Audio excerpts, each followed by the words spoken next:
هل ممكن علاج الحبوب هو اللي يزود الحبوب؟ وهل ممكن الايزوتريتينوين الشهير بالنت لوك يبوظ وشك؟ احذر، قبل ما تبدأ الايزوتريتينوين لازم تسمع قصة عزيز. اهلا بيكم، انا دكتور ايمن، والنهاردة هنحكي قصة مستر عزيز اللي وشه اتملى بقليز. مستر عزيز يا معلم شاب عنده 18 سنة، دخل عليا العيادة ومعاه مامته وباباه، والحقيقة أول ما دخلوا العيادة أنا حسيت إن الموضوع كبير ووراه لف وبهدلة كتير، لأن عزيز وشه ما كانش بس فيه حبوب، يا عيني ده كان متبهدل على الاخر. واول حاجه قالتها والدته: الحقنا يا دكتور، احنا زهقنا بقى من اللف على الدكاتره بقالنا 4 سنين، والواد وشه متبهدل وخلاص، يعني دخل تربيه انجليزي وهيبقى مستر انجليزي قد الدنيا، ما ينفعش يبقى وشه كده. وهنا تدخل الاب المصري الاصيل بحسه الفكاهي المعروف وقال: مدرس ايه يا ستي بوشه ده؟ الواد مش محتاج عصايه عشان يخوف العيال، كفايه يبص لهم وهيترعبوا. متشكرين يا حاج على التعليق، والله كلك تنمر. وام عزيز تدخلت هنا عشان تلم الموقف وبدأت تحكي رحلة المعاناة. بص يا دكتور، احنا تعبنا، حرفيا تعبنا، بقالنا 4 سنين بنلف على الدكاترة والولا وشه متبهدل ولا كأنه راجع من الحرب.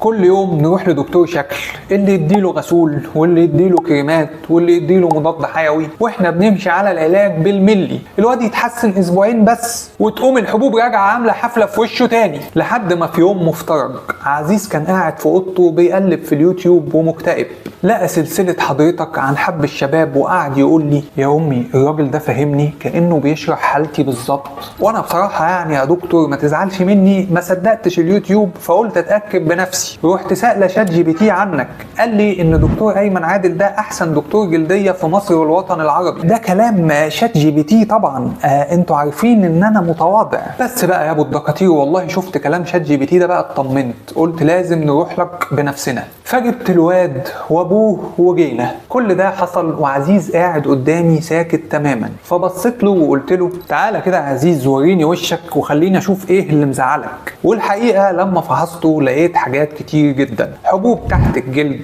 وفوق الجلد، حبوب ملتهبة، حبوب فيها صديد، مش بس في وشه، ده كمان منتشرة في رقبته وفي ظهره وفي صدره وفي كتافه ودراعاته. واشمعنى يعني يا دكتور الأماكن دي؟ بص يا معلم، الأماكن دي بيكون فيها غدد دهنية كتير وبتكون معرضة لتأثير الهرمونات، فبتبقى بيئة خصبة لظهور حب الشباب.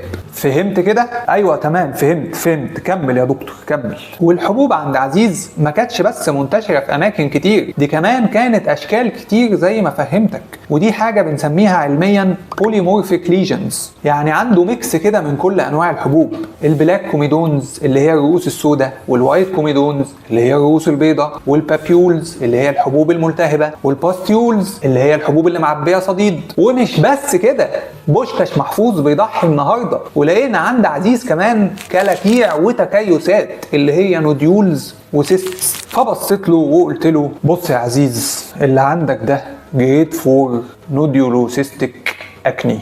ابنك عنده blood accumulation in the brain. هنا والدة عزيز اتخضت وقالت لي: دي حاجة خطيرة يعني يا دكتور ولا ايه؟ لا يا ست ام عزيز، انا هفهمك. اصل هو حب الشباب ده متقسم كده درجات. عندك ايه؟ جريد 1 اللي هو بيبقى عبارة عن كوميدونال اكني، رؤوس سوداء ورؤوس بيضة بس. عندك بقى جريد 2 اللي هي بتبدأ تظهر فيه الحبوب الحمراء الملتهبة اللي بنسميها بابيولز. وعندك بقى جريد 3 اللي بتبدأ تظهر فيه الدمامل اللي معبية صديد اللي بنقول عليها ايه؟ باستيولز. وعندك بقى جريد 4 اللي الدمامل دي بتكبر وتعمل كلاكيع وتكيسات، وهنا يبقى اسمه جريد 4 نوديولوسيستيك اكني، وهو ده اللي عند عزيز بالظبط. لكن انا مش عايزك تقلقي، لان معرفة التشخيص هي بداية العلاج. وقلت لهم كمان ان احنا لقينا في عزيز بداية سكارينج او تكون ندبات، والندبات دي لو ما اتعالجتش صح ممكن تفضل مدى الحياة في وشه. ده غير ان كان واضح على وشه سيبورية شديدة، يعني افراز زيادة للدهون، ووشه مدهن طول الوقت. الولد يا عيني كان متدمر خالص وجايله احباط نفسي شديد، يعني وشه ما كانش فيه حتة سليمة من الاخر.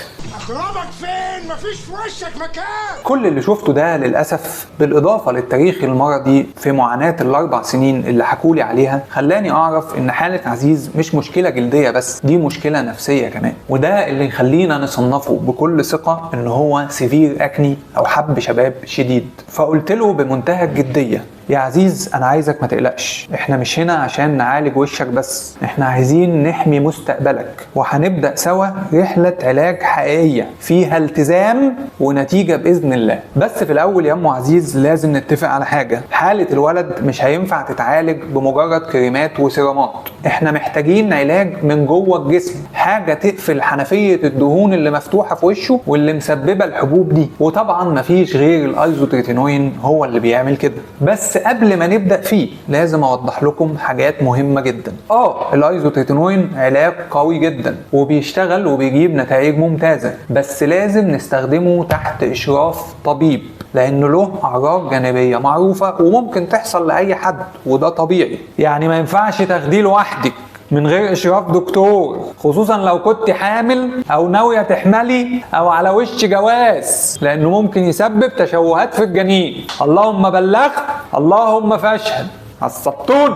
عندك مرض مزمن وزهقت من كتر العلاجات ومفيش حاجة جايبة نتيجة؟ كشفت مع دكتور واثنين وثلاثة وبرضه مفيش فايدة؟ قدرنا نساعد مئات الحالات اللي زيك بالظبط عن طريق نظام الكشف والمتابعة اونلاين اللي طورته بنفسي علشان يمكنني ان انا اقدر اشخص واعالج المريض مظبوط. كمان يحتوي على متابعة على الواتساب 24 ساعة معايا شخصيا، فلو عايز تكشف معايا مش محتاج تسافر لاسكندرية، بكل بساطة ابعت لي رسالة على الواتساب اللي هيظهر على الشاشة دلوقتي وهرد عليك بنفسي واقول لك التفاصيل، وربنا يقدرني واساعدك.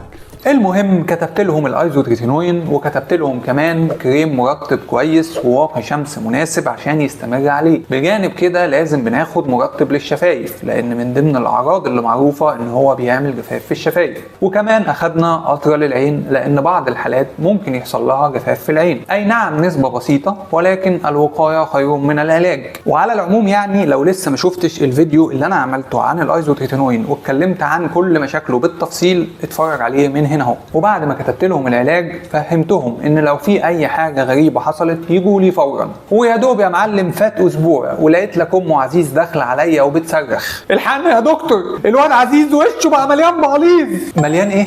انا اول مره اسمع كلمه بقاليز دي والله. يعني انا عدى عليا فسافيس، حبوب، دمامل، كلاكيع، لكن بقاليز دي والله العظيم ما وردت عليا قبل كده ابدا. ولكن لما بصيت على عزيز ولقيت وشه فعلا مليان بقاليز انا ما اتخضتش، لان دي حاجه اسمها ايزوتريتينوين انديوزد فلير اب او acute exacerbation of acne. وده باختصار ان في بعض الحالات تقريبا 15% لما بياخدوا الايزوتريتينوين بيحصل لهم تفاقم لحب الشباب في اول فتره من العلاج اللي بتتراوح ما بين اسبوعين لشهر، فبدل ما الحبوب تقل بتزيد فجاه. وده بيكون شيء مخيف للمريض فعلا لو هو مش فاهم ان ده ممكن يحصل، ولكنه جزء متوقع من مسار العلاج، مش حاجه تقلق اطلاقا. وده بسبب ان الايزوتريتينوين بيبدأ بسرعة يغير التركيبة الداخلية للجلد ويقلل من الافرازات الدهنية، فالغدد بتنشف ويبدأ الجلد يقشر، فتقوم بقى الدهون المتراكمة والالتهابات المخفية تظهر كلها مرة واحدة في صورة البقاليز دي. وقلت لمامته اطمني ده طبيعي وهيعدي مع الوقت،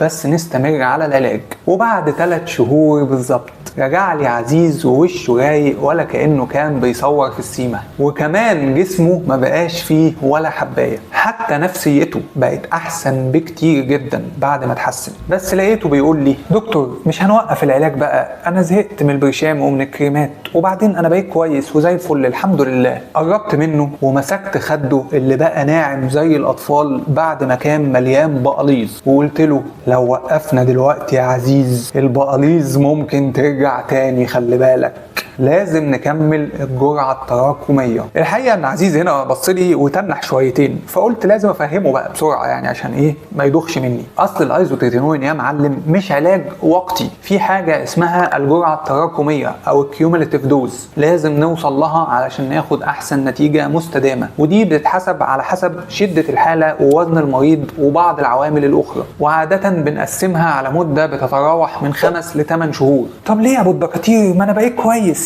ما هو يا ابني عشان نضمن ان الغدد الدهنيه تتعالج بالكامل والحبوب ما ترجعش تاني وتفضل كويس لازم نعمل كده. والحمد لله مستر عزيز سمع الكلام، والنهارده بقى بيروح الكليه ووشه منور وابتسامته رايقه ونفسيته احسن وثقته بنفسه في السماء، ولا في بقاليز ولا في فسافيس ولا في اي حاجه. انت كمان لو بتفكر تبدا في الايزوتريتينوين ارجوك اسمع القصه دي كويس، وافتكر ان مش كل حبايه تتعالج بكبسوله، ومش كل كبسوله ناخدها من نفسنا من غير ما نسال الدكتور. علشان تضمن نجاح علاجك لازم يبقى تحت اشراف دكتور ومتابعه مستمره. ولو عايز تعرف اكتر عن حب الشباب هسيب لك هنا سلسله عظيمه فيها كل الفيديوهات اللي قلبك يتمناها، اتفرج عليهم بقى واحد واحد، واشترك على القناه علشان تشوف الفيديوهات اللي جايه اول باول. انا دكتور ايمن، واتمنى دايما اشوفكم على خير. بقاليز بقى، بقاليز كتير. في ايه؟ في ايه بتضحك على ايه؟ انا لسه عملت حاجه. الايزوتريتينوين الشهير بالنوت، كنت هقول حاجه بس بعدين ما عجبتنيش. قبل ما تبدا ايه حاجه على التعليق والله. لا متشجعين. بصي لخبطتيني، كنت ماشي كويس. وليه يعني انثى عادي. بقاليز بقاليز. ماشي ده انت بارد.